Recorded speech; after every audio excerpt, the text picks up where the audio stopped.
Recording from the One More Pour studio, where every pour comes with a story. This is the Dram Amateur Podcast. And here's your host, Jason. All right, welcome back to the Dram Amateur Podcast, the show where we explore the stories, spirits, and sips that make the world of whiskey, bourbon, rum, tequila, mezcal, and beyond so exciting. I'm your host, Jason, and I'm thrilled to have you here for another pour of a great conversation. Before we dive in, don't forget to connect with me on Instagram at Dram_amateur, as well as YouTube and Facebook under the Dram Amateur Podcast to stay in the loop with exclusive content and updates. Whether you're a seasoned enthusiast or just starting your journey into the world of fine spirits, this is your spot to sip, learn, and share. So pour yourself something good, get comfortable, and let's kick off another unforgettable episode of the Dram Amateur Podcast. And ladies and gentlemen, today's guest is someone who has quietly shaped how a lot of us experience whiskey, along with many other spirits, often without ever stepping into the spotlight. I'm joined tonight by Jay West, known to many of you as Take, a name that carries real trust in this community, not because he chases trends or plays the algorithm, but because he's been consistent, thoughtful, and uncompromising about one thing: honesty in the glass. From helping define what community-driven barrel programs should look like through the the Bourbon subreddit spirit selections, to taking on the responsibility of becoming principal whiskey maker for Provenance Bourbon, and now launching a deeply personal project in the Reveries, Jay has never treated whiskey as content. He treats it as a stewardship. He understands the weight of a recommendation, the responsibility of a selection, and the trust that comes with putting your name on a bottle others will open with friends. Tonight isn't about scores or hype. It's about intent, restraint, and the stories that only come from caring enough to do it right. Jay, I am genuinely grateful that you're here tonight. Welcome to the One More Pour Studios. Thanks for joining me tonight. Thanks for having me, man. I'm looking forward to it. Awesome, man. Awesome. Well, I'm going to start out with a softball question because I want to hear a little bit about you. I am always interested in how people got into this. We can talk about how it's evolved in time, but how the hell and when did you get into everything that you're working on now? What door opened for you that really opened this opportunity? You know, it's interesting that you phrase it as a door opening up because a door actually closed for me like a long time ago. And so back when I was in college, I had a medical issue. I was just a freak thing that came from playing enough athletics, but for the majority of my time in college, I really couldn't drink at all. And so by the time that I was medically cleared, the doctors were like, yeah, you know, like you can have a drink or two, but like realistically, you should keep it to a drink or two, like, and make it very sparse because, you know, you're really messing with fire while your body heals from this thing. And so, you know, I decided that instead of drinking a bunch of Keystone and stuff, I would maybe try some of the other spirits that were out there that were interesting. And I tried gin and, you know, I was in college, so I wasn't trying the cream of the crop, but, you know, I tried some cheap ass gin and that didn't really settle with me. And same with tequila and rum and stuff like that. But I had found Wild Turkey 101 on sale and I'd said, oh, this actually has a lot of good flavor to it. Like I enjoy this, you know, someday later down the road, I'm going to get more invested in this and kind of check it out. And so that kind of kicked off my whole road with whiskey. But more critically speaking, you know, graduated college, got a good job, had a few dollars clinking around and started to buy a bottle every now and then and start to write about it on Reddit. And as they would say, the rest is history. That's really cool. That's really cool. With the Reddit piece, before like the Reddit selection like ever happened, like the first bourbon selections you ever had within the Reddit group, what was your goal for doing that? Were you trying to bring people like to a different connection? Were you trying to share something with them? Were you trying to close a gap somewhere? Tell me a little bit about that.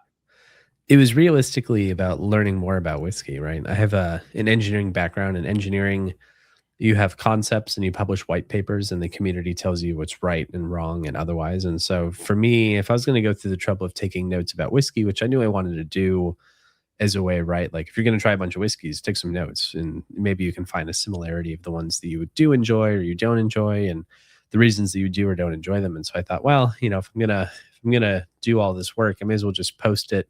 And Reddit has always been, you know, despite its reputation in other parts of the internet, like Reddit is a crowdsourced community of the most passionate people regarding a very singular common topic. And so I was like, this is great. A huge community here, but most importantly, one of the most respectful and well-known in terms of their sprawling knowledge. And so like, what an informed group of people. Like I see people posting their notes, great feedback, good, bad, otherwise. And so I knew I wanted to do the same as a way to learn more about whiskey. And what I didn't realize was that it was going to suck me down a very positive rabbit hole and kind of unlock a next level to a hobby that would become a lot of different things over the next 10 years. That's really cool. How did it evolve? So obviously you start somewhere. You got started with your first barrel. You then get the opportunity to go do other barrels, right? Now I see there's Armagnac, which, man, let me tell you, that's a whole other story. Love Armagnac, right? There's Armagnac, there's rum. I have a Hampton, a Rolling Fork pick here. I also have tequila, right? I have a tequila pick from you, 2 Cinco Sentidos. You just did a Netto one recently. You also keep doing barrel picks as well from Barrel Bourbon, and several other brands. We won't go through all of them, but like, how did you evolve from just whiskey and bourbon to all these other things? Like, what was the point you were like, hey, I got to try something different? Was it the people, or was it just something you were interested in? It's really funny because before I ever did a single barrel selection of American whiskey, I'd been doing cognac and Armagnac picks and a couple of rum picks from, with my friends and stuff through other communities. And so when I started the single barrel program, and realistically, the community had said, goodness gracious, won't someone start one of these things again? Because there had been a couple selections years before. And I was like, all right, we'll do one, and it inevitably, when it fails and is like some big financial catastrophe for everyone involved, it's like, we'll say we did it, but like, I didn't, it's not that I wasn't invested in the idea. I just didn't really see that, like, I didn't think there was that much interest for it. And so, that pick took a couple days to sell out, which was far from problematic in any way and kind of encouraging. And so the next year, as COVID started to bloom, we did 8 barrels, right? Going from 1 to 8 is insane growth. It's 800% is wild. But in a Petri dish, it's still not that big. But the next year's when it really got cemented, we did 128 barrels. And that's where, COVID was so bad for so many people. And I still look at COVID as like a really, really negative time for human history because, it was filled with death and loss and all that kind of stuff, but it did one thing that was really impressive, and it brought the greater whiskey community back to the internet. As someone who had been on Reddit for a long time, literally had brands and personalities be like, like Reddit, like the basement of the internet, or like the dungeon, the sewers. Like, people did not have a good impression of Reddit, which I thought was really interesting given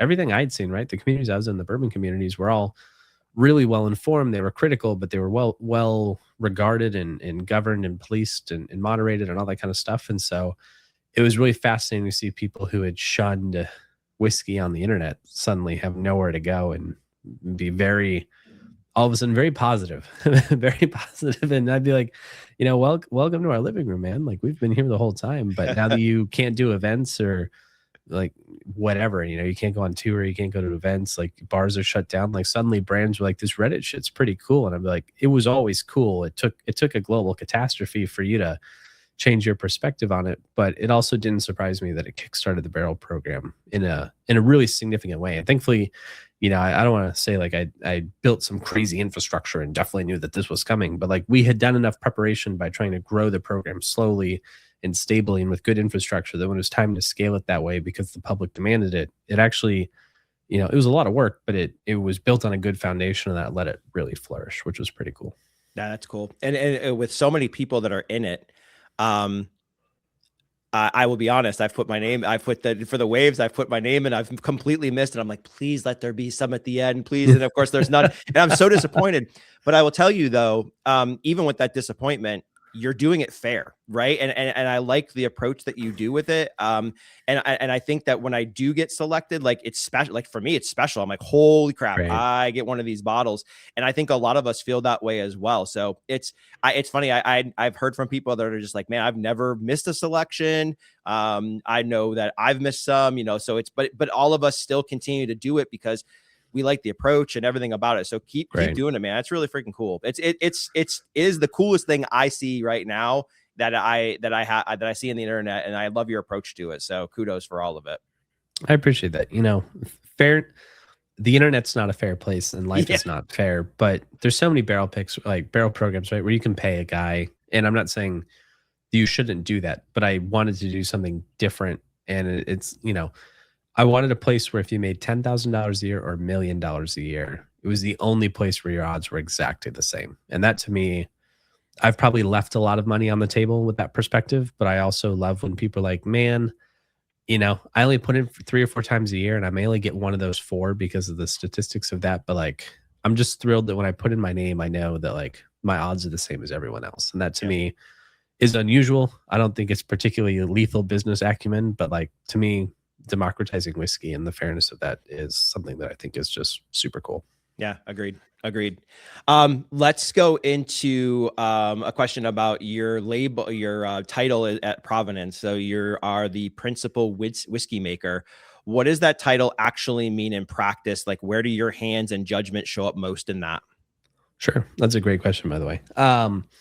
When it came time to launch both of these brands, a lot of people just instinctively were like, so you're the master distiller, huh? And even internally, I was like, guys, like, if we are going to release whiskey, it has to be super genuine. And I want people to feel like what we do is genuine. And I think how you refer to yourself is the opening step in that. And so obviously not currently distilling. So the master distiller title is out. Also, don't really plan to distill unless it's some funky fruit shit from time to time in extremely small quantities. So like the master distiller thing was never really bound to fit. And a lot of people said, well, if you're not the master distiller, then obviously you're the master blender. And I'm really proud of the blends that I build, and I'm really proud of what I get to do because it's a privilege, and I'm proud of the whiskeys and the way they land. But I also don't really feel like master is a term that fits with me. Like I think it's important to be good at a lot of things, and I think I am good at a lot of things, but I'm not good at everything. And I certainly wouldn't say I'm a master of anything. And the term to me, no matter your feelings about the modern political climate, to me, it just feels outdated. I feel like when you're 80 and you've been doing this a long time, or you're 60 or you're 55 or you're 70 and you've been doing it a long time, and all of your peers say, man, that dude's a master blender, then it fits. But, I'm 33, 32 when we launch this. I think it would be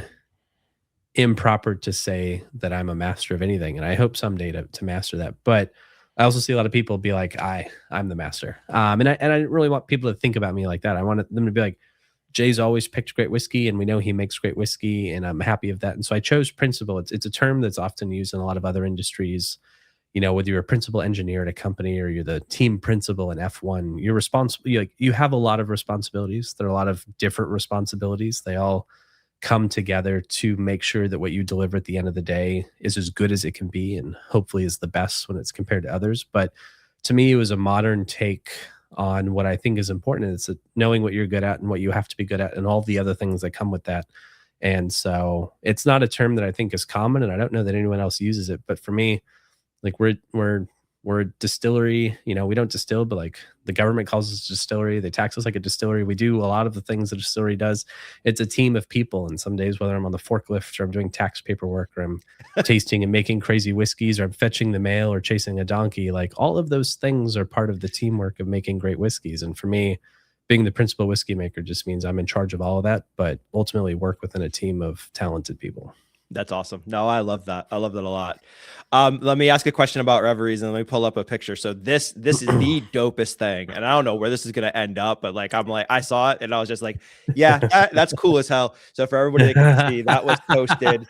That was posted yesterday like yesterday, I think over 20 hours ago now. But that is it'll be disappeared before long. That This is cool, man, right?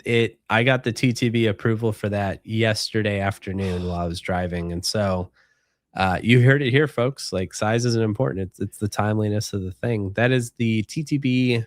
That is the artwork badge from the front label of a new release called Murder of Crows. And it's a spiritual successor to Raven. It will allow groups to have the opportunity to partake in the magic of Raven without committing to thousands of bottles of whiskey. And it shows you the avant-garde direction that I continue to plan for the brand. And so surprisingly, the government had no problem with me putting the word murder on a bottle. And so a Murder of Crows will fly very soon, but it's a product I'm excited about. And you're very clearly the first to hear about it because I posted on Instagram and haven't said a peep since. And then the next day or two, it's going to hit the TTB trawlers, and it'll be off to the races. That's awesome. Well, thanks for sharing with me, dude. I'm telling you that I saw it, and I'm not a very artistic guy. And when I saw, I was like, dude, that like it just everything about it spoke. I was like, yeah, that's good. I'm like, if there's a bottle that has this on it, I'm buying it. I don't even care what the hell's in it, basically, just because it's It just so sure does, cool. man. It stands out. It's just dope. I think it's cool. So kudos on that.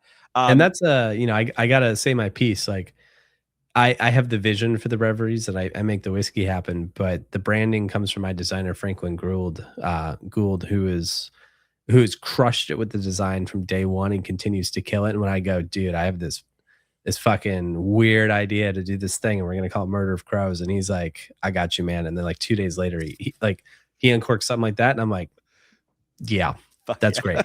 We're in a good shape here. So, you know, I have the vision, but man, if I didn't have the artistic talents of what he does, this brand would look very different and certainly less cool.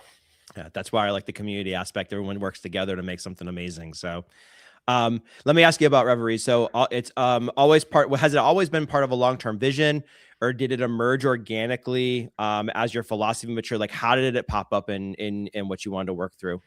Yeah, you know, I've known I was going to do the Reveries for a long time. I pitched to friends back in like 2016, 2017, and it didn't go anywhere at the time. It wasn't the vision of what it is now, but I'd always known that I wanted to do something really avant-garde in spirits, and I was like, I always knew it was going to be called that because of what it signifies, right? Like a reverie is to be lost or completely encapsulated in like a dreamlike state. And as I started, you know, as the barrel program progressed, like you would buy lots of whiskeys from people, and some of them, you know, some of the bigger distilleries, you do your pick, and 43 minutes later, you're out the door because they gotta host someone 15 minutes later, and that's the turn time. But Yep.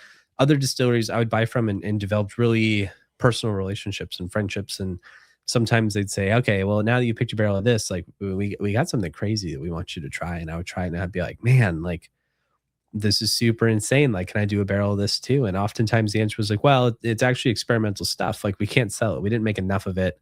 It's too weird. It doesn't fit in what we do. And we can't justify creating a label and going to market with a whole new product just for this little bit of something strange. And so over the years, I got kind of emboldened and would start to ask, like, well, if you can't sell it, like, I know you want to see this out there somehow. How about I buy it? You know, and they'd say, well, how are you going to sell it? And I'd be like, I also have no clue, but I will figure it out. And after stashing some really strange stuff from all over the country and buying really cool lots of stuff where I was like, I have to have this and I will figure it out later. The Reveries is my mechanism to bring those things to market. And so it's been two pieces of a pie, right? And I'm sure we'll talk about Provenance in a few. Like, it's two sides of the same coin, but together they're the opportunity for me to release whiskeys that I think people should just absolutely try. And for me, the Reveries is the strange and the weird and the wild. And when I pose things that are very poish or kind of, you know, Murder of Crows, right? Like, who is doing stuff like that? It's my space to be innovative and do stuff that doesn't exist because a lot of people don't think it should or it can't. And in small quantities, I'm able to do it. That's cool. So are it when you're finding and picking the barrels for that, are you doing so in an environment where you're already there and doing things, or do they know, like, do they know to call you? Let's just put it that way. Does somebody know to call you and go, okay, this doesn't fit into our profile. Would you be interested? How do you come about across those barrels? Like all things, it's an evolution, right? At the Okay. beginning, folks would be like, wait, you want to buy what? And they'd be like, what are you going to do with it? Where are you going to put it? And I'd be like, don't worry, I got it. Now obviously the brand is out there a little bit, and I'm proud that some folks are like, man, we've been working together for a while, and we've got 3 or 4 of this thing, and like, we're not saying you should get it, but if you like it, we were holding on to it. We didn't really know what we were going to do, and we think it's incredible. Like, for me, it's a lot of people read that and they're like, ooh, corporation uses weird brand to sell thousands of barrels that make no sense, and it's very much not that, right? It's like punk rock loving friends finally find a way to see that thing they made that they didn't think would see the light have a way to get out there. And that to me is what it's about, right? Like, it is a very punk rock concept, and it's very much as much about like 4 barrels as not making anybody balance sheet, right? Like, no distillery was saved by 4 barrels of this or 20 of that or 6 of this. But when you're a distiller and when you're a producer and there's things that you make that you're passionate about and you think they might never see the light of day, there's something really cool it's something that I think is really cool, that people trust me enough to say, hey man, this could be really cool in the Reveries, but only if you agree, and we think this would be the right home for it, but only if you're down. And that to me is a level of trust that doesn't come with selling lots of whiskey. It's a level of trust with building a good relationship with people who have similar visions, because I have my story and I have their story, and I have to tell them both right, and you have to do it the right way. And that to me is a big responsibility, but it also means that like some of the weirdest whiskey is yet to come. That's cool, man. And I'll tell you what, I never thought about that. What you just mentioned it with like the master distillers of these barrels that were experimental or whatever, they have pride in what they've made, right? They have like, I would think, I would think that they like would look at it and be like, okay, well, this doesn't fit our profile. Like somebody just take it kind of thing. But you're right. Like some of these master distillers might have the forethought and like the idea, like it's still their baby, it's still their project, it's still their labor, their hard work, their idea. And you're right, they would want to like give it to somebody that's going to honor that and respect it, and then release it under a brand or a name that they trust, right? And I never thought about that, so that's really cool that you brought that up, because you just brought a whole new perspective to me to even think that way. It's I never really expected it to happen at the very beginning, right? Like I was like, surely this will happen once or twice. But even last week, I had a conversation with someone who was like, man, I never anticipated I would think about selling some of this to someone, but I love what you've done, and I love the voice that you have and the way you use it and the way you speak. And this would be super cool. Like, like you could see them process it in real time and be like, actually, yeah, this would be super neat. And like, to me, that is maybe the coolest part of it, is seeing relationships that are meaningful and genuine come together to maybe release something that otherwise just would have never gotten out there. And to see people buy into it in real time is really, really special. That's cool. So with Provenance, I'm sorry, I think you said Provenance. Am I pronouncing it wrong? Let me make sure I get it right first. Provenance. Okay. My production manager calls it Provenance, and I don't stop him. So I think as long as you don't call it Providence, which is a totally different word, and some people have done that, you're good, man. I'm good. Okay. The word doesn't change based on how you pronounce it. Perfect. That's good. So with the two, right? Do you have what's the approach? Are the approaches similar? I guess because I would imagine. All right, sorry, I'm struggling on my own words here. Like I hear what you're doing with Reveries, but what's the approach with Provenance? Like how are barrels being acquired? What are you deciding what goes into Reveries and Provenance? Like what is the approach there? Sure, man. I'm gonna have to check this through with my PR team, but I just said something that I haven't said before, which is that Reveries is so very punk rock, right? Like to me, Reveries is punk rock and Provenance is classic rock, right? Like Provenance was built, and these were parallel tracks, right? Like Reveries did launch, it launched in February of last year, and Provenance released in September of last year. They were supposed to launch together, but I wasn't happy with the way the whiskey for Provenance wasn't finished yet. It wasn't perfect. And so to the credit, we made the anti-capitalistic choice to not just fuck it, we'll do it live and push it out, because there was money being spent and we were paying people, right, without whiskey going to the market. But when you launch something, once you put it out, you can't take it back. And so it had to be right. And so Provenance, we launched in September, but really, my goal for Provenance is that it is a more consistent profile. It's more nationally available. There's enough whiskey to power Provenance to be in more places. It can be in many different states and bars and restaurants and homes and parties and all that kind of stuff. Reveries, when there's only a couple of this and a couple of that, and off profile this and experimental that, it can only get to a certain size. And I want to make sure that when people pay for Reveries and they buy it, right, and they're like, wow, this is weird, it always has to live up in the way that like it is strange, but really thoughtful, and it's strange, and like people are like, this is insane, I love it. And the goal is there for Provenance as well, but Provenance is a little bit more like accessible whiskey, right? I want it to have a more consistent, it's never going to be the same because the flagship is a single barrel, but it's going to have a more consistent flavor profile, right? If you get a bottle, barrel to barrel is not going to be these wild swings or crazy profiles, because it's an experiment of this and experiment of that. It is the best whiskeys I'm pulling out of that warehouse, and they're at really great prices, right? I want it to be accessible.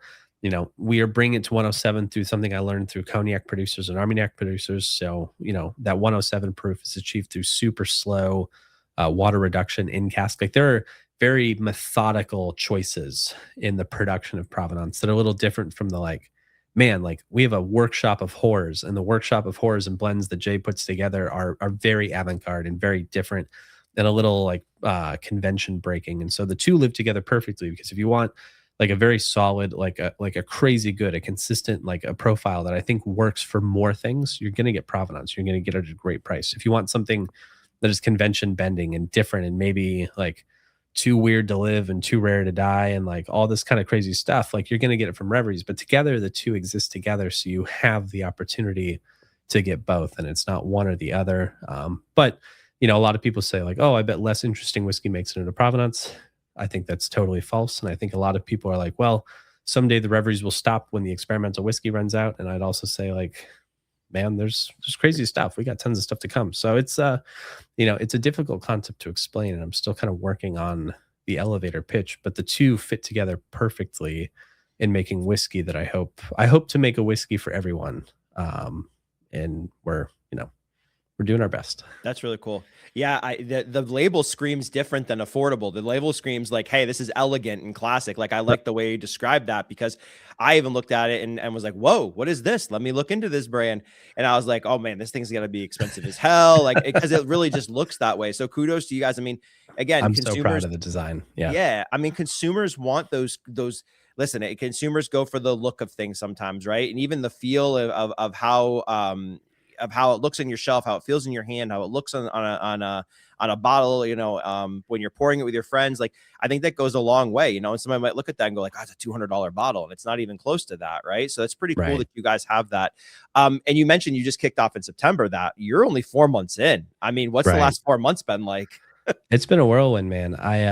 You know, I'm really thrilled, right? Like things have gone, if you say better than anticipated, it makes it sound like you didn't anticipate them to go well. But the reception for Provenance has been great. It has been more widely received than I anticipated, which is really, really special. You know, the whiskey industry and community have been really good about sharing the news of both. And I think they kind of help each other, right? Where like, you know, Reveries has gone extremely well. Provenance is doing really, really well. Like both are well ahead of where I would anticipate them to be based on how new they are. In fact, like I'll tell people like we're coming up on the 1 year anniversary of Reveries, and like, oh my goodness, like I thought it's been out forever. Like it feels like it, like it's so cool. And I'm really proud, right? Like folks like Provenance is extremely well branded. Like you guys did a good job. There's no gimmicks and craziness. Like it's clean and it's old and it's new at the same time. And it's not masculine or feminine. It's not mustaches and guns and like the Wild West and like all this crazy stuff that is very typical bourbon. Like it feels new and it feels generational and exceptional and accessible. And that to me is cool, because you know, Reveries is bizarre in its own way, but the two next to each other both feel well thought out, and that was really important to me. No, it's really cool. Let me ask you a question about whiskey. So do you think modern drinkers are ready for more contemplative whiskey, right? You've kind of talked about that a little bit. Or are you asking, are you potentially specifically asking them to slow down and think through this? Like what's some of your approach maybe with that? I think a lot of people experienced craft beer, which was a much faster version of what happened with craft whiskey. Right? Like craft beer exploded, and then it was a race to do the most of anything, whether it was the most hops, the most double hop, triple hop, quadruple hopped, you know, sextuple IPAs, the lowest ABV, the highest ABV. We had pickles and beers, like all stuff that I think a lot of people look down at. I'm like, fuck, man, that's cool. That industry exploded with innovation. And also we realized that like you can drink too many beers and stand in line for too many beers. And at the end of the day, like I'll love a Modelo. Like you can't beat a classic, although I love an IPA and I love a stout and I love, you know, Doppelbocks and crazy stuff. But my goal really is that I wanted to make a whiskey that felt like it wasn't being made to be the most of anything, right? Like at 107 proof, it's not the highest proof. It's not the lowest proof. At 7 years, it's not the oldest. It's not the youngest. I wanted to build a whiskey that was super rich and very complex. And if you just wanted something to put in your glass, totally fine. You didn't have to fight through 153 proof and 3 finishes to just enjoy a glass of whiskey. But I also wanted to make something complex enough that, you know, you could put in your glass neat and be like, wow, there's actually something to dig through here. And that's what took all that extra time, right? Like making a whiskey that is both approachable but really complex without being a gajillion proof or having like quadruple sextuple oaking, you know, and all this kind of stuff. Like all of those things should exist. And I'm super happy that they do. And some of those things even exist in the Reveries. But Provenance was about building a whiskey that was accessible, whether you want to make a cocktail, whether you want it on the rocks, whether you're sitting down for a neat pour that you expect to have layers. And I hope and I believe that it delivers on all of those things. That's cool. There's not a lot of that out there right now. So I think bringing more of that to the market for people to really lean into, I think is a really cool thing to have for sure. Great. And so far the feedback's been great. Like people like, you know, people $70 for flagship whiskey. Folks are like, I don't know if I should make a Manhattan with it. And I'm like, please just make one Manhattan. Try it. Like, and folks are like, wow, that's damn good Manhattan. And I'm like, okay, now what you do from here is up to you, but you've seen both sides of the fence. There's purpose behind it. It's not just a single, it's just not a single stream you're thinking of, right? You're like, hey, what can this really, how diverse can this pour be to be used in different ways? And there is something to said for sometimes those $70, the juice in a $70 bottle to make a drink is really, really good compared to your $20, you know, Wild Turkey. No offense, I love Wild Turkey, but maybe it's better than your $20 Wild Turkey, you know? So it's, hey, if you're gonna spend $30 on vermouth and $20 on cherries, like at least be open-minded about putting a $70 whiskey in your cocktail. And just once, just once, you know, what's the worst that could happen? The worst thing that happen, you're gonna like it, and then that $70 bottle's gonna be your mixer. I'm counting on it. I don't blame you. I don't blame you at all. Let's see. How much rejection and restraint happens behind the scenes compared to what actually gets released? Oh man. Some days I feel like it's rejection city. Really? That much, huh? You know, got about 1,000 barrels of whiskey, right? So with 1,000 barrels of whiskey, it is more important to what you say no to than what you say yes to. And then that way, you know, not a big brand selling 25, 30 barrels a quarter right now, you know? So like what you say no to is actually more important. How you get to those 30 barrels that are coming out in that corner is really important. And that to me is also really important, right? Like it would be really easy to be like, I don't know, just take barrels 1 through 30. That's what we bottled this month. Like punch it, call it a day, do your tax paperwork. But to me, having that much whiskey is a really great opportunity to be like, what is tasting the exact best right now? And anything that doesn't, you know, anything I say no to is not about being like, well, this whiskey's bad. It's like, this whiskey's really still very good. And I hope it's going to get better, right? Like I'm taking a bet.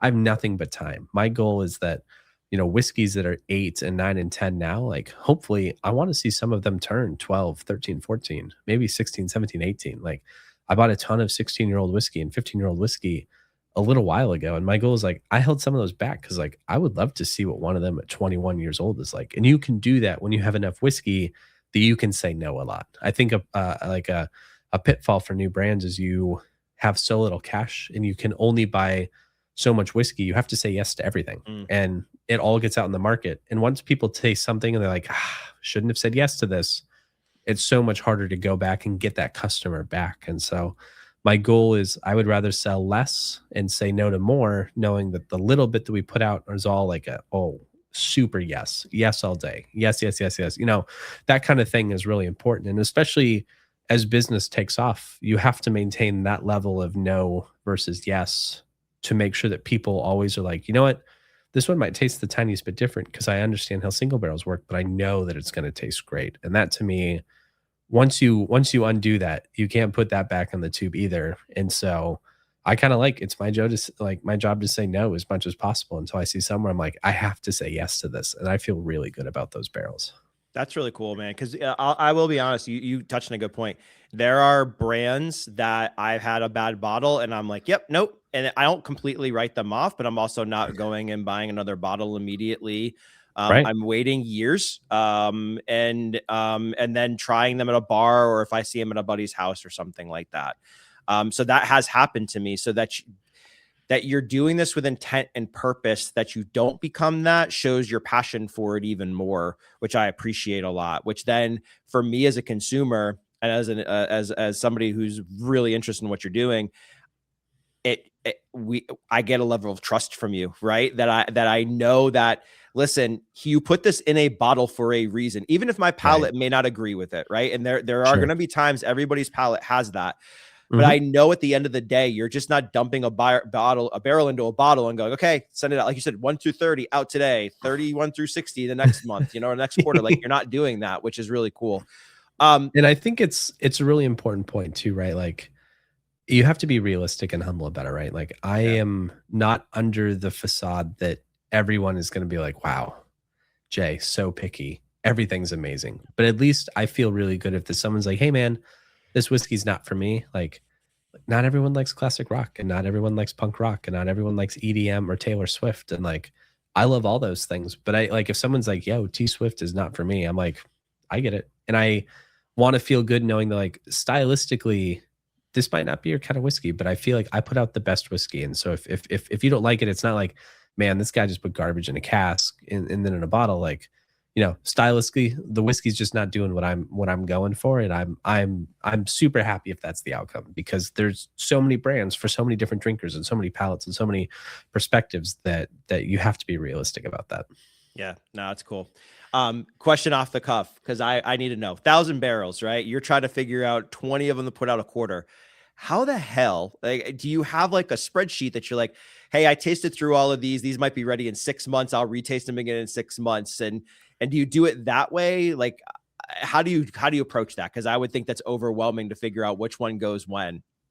Yeah, I mean, definitely not tasting 1,000 barrels every month. Right? Like, we should be realistic. Like I generally have my eye on, right? If you're like, this production run is tasting amazing, but generally not ready yet. Okay. I don't need to taste that next week. Probably don't need to taste it next month. But in 3 months, be like, hey man, it was really hot these last couple of months and it's crisping out a little bit. There could be some magic in there. That's cool. It's a lot of, I like to say like I have the most insane software. I really don't. Like I have a custom database ERP thing I built. And then I also like, there's a whole stack of clipboards here, right? Like someone in my company was like, we should get everyone tablets. And I was like, but I've like my $4 clipboard with water stained papers. Like if you took that from me, like we'd actually be much farther off. Like we'd be in a bad spot. Like there's so many secrets in that weird ratty ass clipboard. But I think a lot of it comes from the fact that all the whiskeys at a facility that I'm at often, and there's a front of mindness when you see your whiskey and you trip over it and you sometimes move it and it's in your way and you have to move it again. Like you think about it in a very tangible, physical way. And sometimes if you're like, wow, that barrel was clean like a little while ago and now it's like kind of gross. Like what's going on? And you get up on a ladder and you taste it. Like that just happens much more naturally when you're surrounded by it and you're walking through and you're like, I have 2 minutes. Like, why don't I taste these 6 things over here real fast? Like I'm not going to take notes, but if one of them steps out, like I'm going to pull that and think about it some more. And so I think that there's a tremendous privilege in just being around the whiskey a lot, because it means that it's kind of more front of mind. And it means that I am more thoughtful about how I think about it. And I taste things more often just in passing. And I'm like, oh, okay. Like this section, not really doing it yet, but this section really good. I'm going to go get the forklift and figure out some stuff going on over here. And that is a tremendous privilege to have, because not everyone has that. But for me, it makes it easy to kind of think about the whiskey as an organism and be like over here versus up here and in that warehouse versus this warehouse. And, like, oh, that's weird. Like that whole stack's nasty. Like something's going on. And like, let's just think about it. It keeps it front of mind. And I think that's really valuable. You have the coolest fucking job, dude. It's not too bad. You really do. You really, really do. I love it. Let's talk about the community side of this. Have you ever received community feedback that made you rethink future selection strategies? Yeah, communities are really interesting in that, the goal is to listen as much as possible, but also the squeakiest wheels exist in the internet communities, right? So sometimes you have to think like, wow, a couple people are saying something super loud, but is there a lot of people not saying that because they agree or disagree? And there's no algorithm for that. Like you kind of just got to go by feel. But usually it's after something sells out super fast and people are like, I wish you did a ton of these. And you're like, well, I wish too, but 4 roses is 4 roses. Like you get your one, Yeah. But it's also kind of really helped me shape the program, right? Like early on, people were like, you should get more Buffalo Trace. And I was like, you think I'm not trying? And Buffalo Trace, like not to throw them under the bus, like totally snubbed the program after like a pretty good arrangement early on. And so I was like, you know what? Like if you want a ton of Buffalo Trace, guys, you have local stores. I'm not under the opinion that you only follow this group. You're in 20 other groups and you follow 20 stores and you're probably on auction sites and stuff like, so yes, I could be beat up about the fact that I'm not getting as much Buffalo Trace as everyone would like. I would love to have 10 Buffalo Traces and 2 Sazeracs and 3 Weller, but it really kind of pushed me to let's focus more on innovation. Let's find new craft producers. Let's do things that haven't been done. And that feedback has been that folks are like, this is so cool. Like I can go to my local store and get Buffalo Trace, or I'm like burnt out on getting these things that everyone seems to get. Like your local store can carry 100 cases of Four Roses Yellow Label and get that barrel pick. Me, like I'd be burned at the stake the moment I was like, you guys can have a Four Roses barrel pick again, but you have to buy 8 bottles of Yellow Label with it. Like, what are you going to do with that? So I think the community has been really valuable in pushing innovation and thinking about things differently and being like, if you listen to the people too closely, you get in this kind of weird, like you're only going to hear the stuff a few people say the loudest because they have the most ability to just kind of harp on it. But you do have to take a temperature of the mean and generally understand, like, are people generally happy? Or if you do this thing and a few more people than normal complain or like point out some feedback, like you have to take that under advisement too. Like you have to always be willing to pivot a little bit. And that to me is really important because I would have never taken a look at some like craft producers and been like, oh, I've never heard of those folks. But a lot of people, like, and I try and put out surveys every couple months. They're like, do you want more of this or less of this or do different like this? And then I take the mean of that and let it drive the program. And so far it seems to work okay. That's really cool. Yeah, I'll tell you, it's like Christmas every week. The email comes out. I'm like, hell yeah, what's in the email? I mean, 4:30, baby. Dude, it's all, I'm telling you, man, I really appreciate what you do because, when I got introduced to you, I hadn't joined the program yet. And I was just getting it through a buddy. So my buddy knew that I liked all these different things and he would send me pictures and it's like, you want to put your name in, or you want to put you want me to put a bid in for you? And I'm like, yeah. So that's how I acquired 3 of those. The other one I grabbed myself because I finally joined.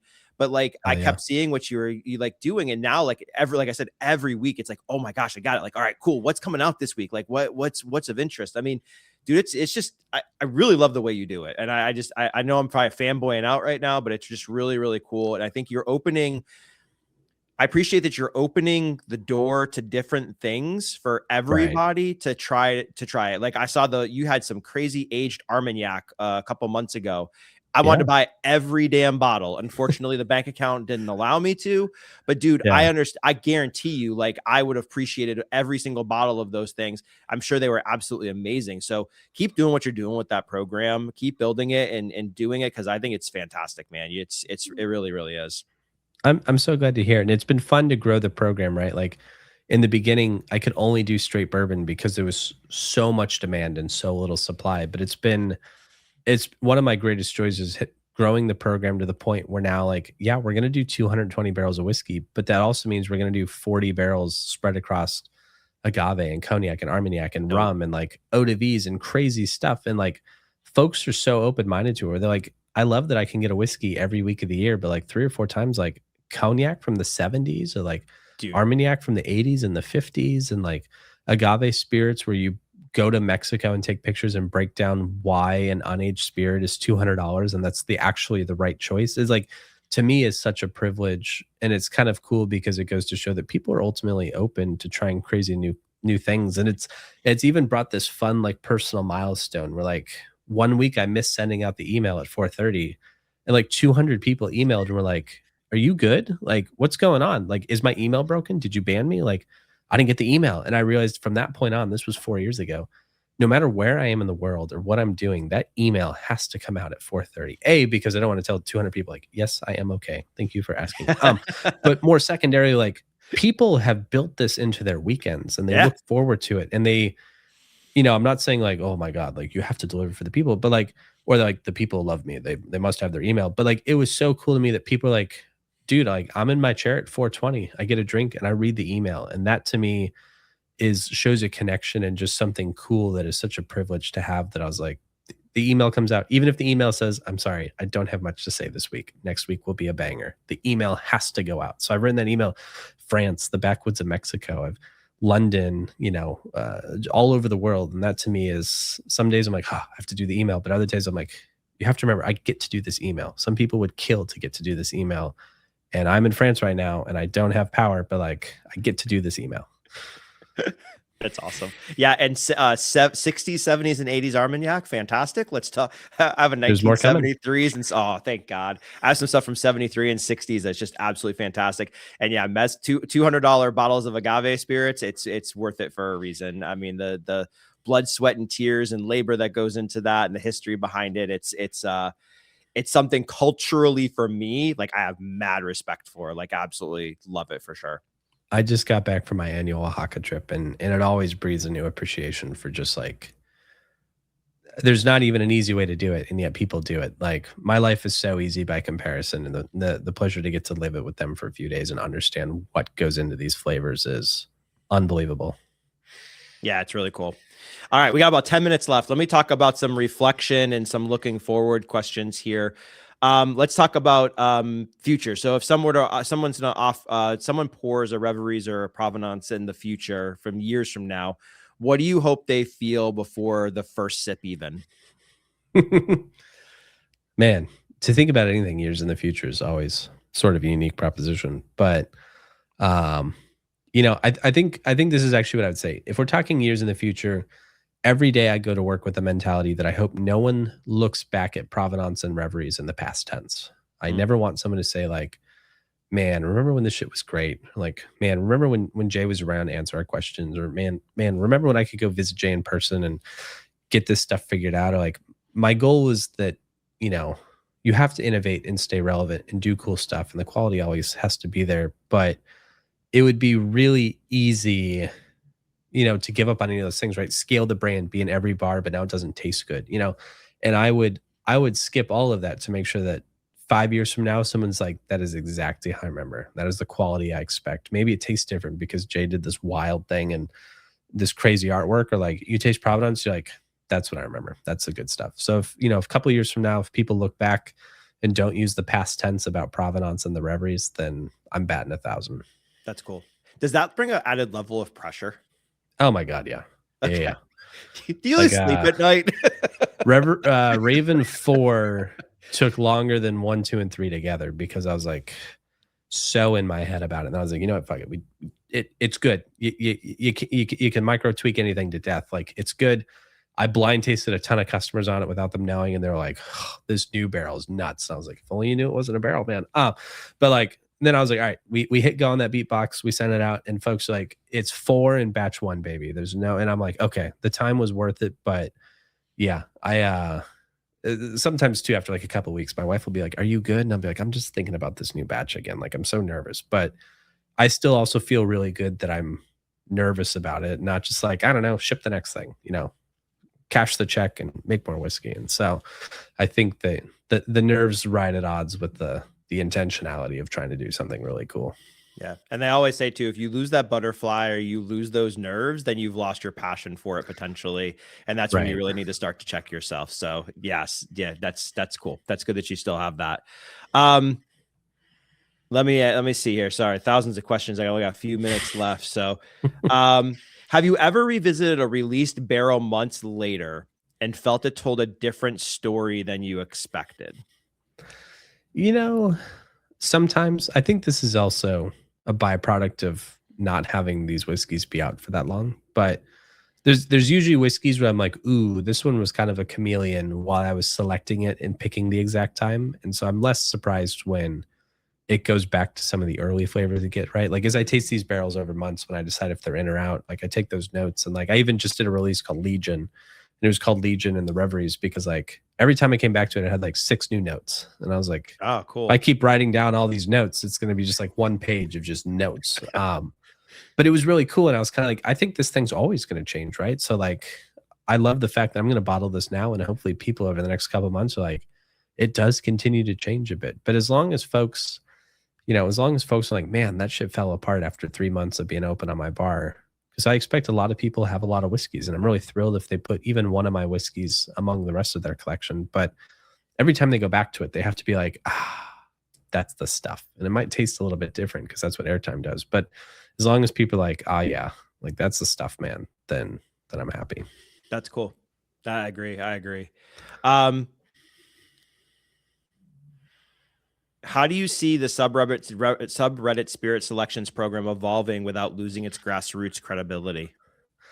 You know, a lot of people asked me if I was going to stop doing barrel picks when I launched the Reveries. And the whole Yeah. reason that the Reveries exists is because I met fucking cool people while doing single barrel selects. So to me, like I answer it without any hesitation. I'm like, are you crazy? No, I have to keep it going. Like that's how I meet the coolest people and buy some whiskey from time to time that goes into the Reveries. Like I'd be a fool to give that up. And it's a great way to keep a pulse and ask people like, what are you excited about? Like, what do you see happening in the industry? Like, what are your customers like and not like? And what keeps you up at night and what makes you passionate? And so I think a lot of brands only drink their own whiskey, and there's nothing wrong with that. But I do think you start to kind of put yourself not in a box from a quality perspective, but if you only drink your whiskey, it's kind of like putting feedback into the system, and you kind of you're not getting new sounds and new noises in different directions. And so I think it's integral that I meet with customers and group members and subreddit members across the country and ask them like, what gets you going, man? And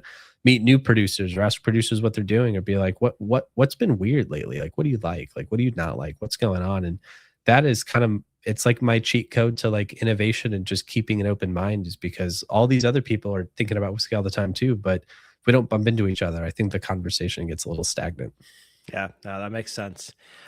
Two more questions. What do you got? What do you want to talk about that's coming up in the future, near term, or something like that you can talk about? It's kind of hard for me to dangle Murder of Crows now that we've talked about that guy. But I'd say I think I got approval on them both. So look for 2 new SKUs. One of them is called Murder of Crows. It's a way for groups to take part in the private selection blending process. And then I've got a new whiskey called the Deep Out that I've been teasing for a while. That kind of takes everything a little nautical and focuses on. I built a whiskey. Let me put it this way: I can't tell you the technical details, but I'm sure you've been swimming in the ocean or a lake, right? And you're in the water, and you're like, I'm pretty sure there's nothing in here that's going to hurt me. And you're like, but then you swim a little faster, and the closer you get to the boat, when you're like 2 feet away from the boat, you're like, I'm totally safe, but I'm going to clear this 2 feet right away. Like we're just going to get this over. I'm just going to get back in the boat. And that to me. I wanted to make a whiskey called the Deep that was like it's deep and brooding and like you kind of don't know it's there and like could be a little sinister, but it tastes really good and it captures this like burst of adrenaline where you're like, I'm pretty sure I know everything that's going on except for that 1% of me that doesn't. And I don't know. It was a cool artistic way to make a new whiskey that's avant-garde and different and focus on some imagery that I think is really cool. So you should hear more about Murder of Crows in the Deep pretty soon, probably next couple of days even, that I'm pretty happy about. That's cool. I'm excited for you about that. That's awesome. I'm looking forward to it for sure. All right, final question. When a bottle is empty and the noise fades, what do you hope remains? The memory of the whiskey or the trust in the process? I think they kind of go hand in hand, right? Like I would rather folks say, damn, I finished that bottle, and then be like, so what's Jay got cooking now? I think that that's important, right? Like the goal, everyone wants to everyone's goal in the business is that you finish a whiskey and you buy the next one. But I do kind of think it's fun when people are like, yo, you released that barrel called Soma like back in the summer. And like, that was one of the whiskeys of the year. And I can't stop thinking about it. So it's kind of a cheap answer, but both of them. But I think really, as long as folks, Reveries is always going to be different, right? As long as folks are like, I finished this bottle and it tasted this way, and I'm ready for the next adventure. That tells me that people are exactly where I want them, which is like open-minded. They understand the qualities there. They felt like they got a good value. They felt like Jay took care of them and made a good whiskey that was worth what they paid and the hassle to get it.